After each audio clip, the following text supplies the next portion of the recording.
The 2017 hurricane season was a historic moment by nearly any measure.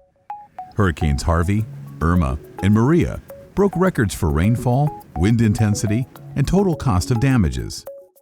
The season was notable for the immense disruption caused to supply chains that deliver life-saving commodities such as food, clean drinking water, fuel, and medical goods to survivors. The resulting size of the relief efforts to support impacted communities was unprecedented. A recent CNA report explored the extent of damage and resilience demonstrated by supply chains.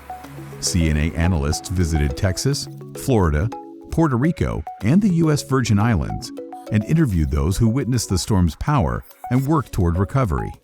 From grocers to federal emergency managers, what can their accounts tell us about supply chain resilience? Supply chains are organized to respond to the pull of customer demand by producing goods and shipping them through efficient pathways in order to reach their destination quickly. If the demand pull exceeds the capacity of the supply chain, a bottleneck is then created when moving goods.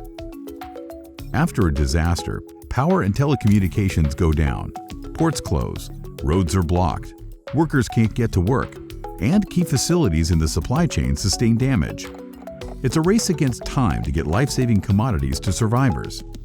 The emergency management community, including the Federal Emergency Management Agency, or FEMA, begins pushing supplies into the disaster zone.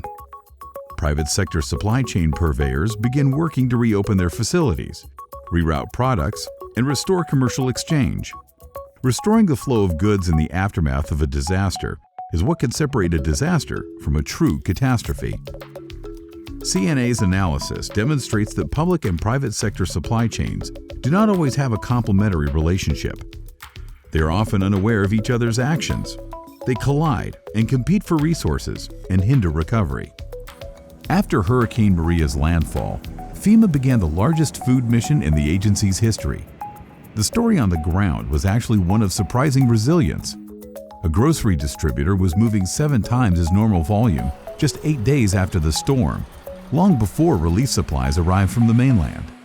A grocery store in the mountains of central Puerto Rico was open just 3 days after landfall, operating on an all-cash basis with no power, but serving its customers.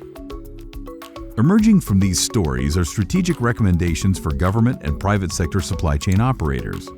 By working together, they can expedite the restoration of lifeline supply chains and transport goods to disaster survivors.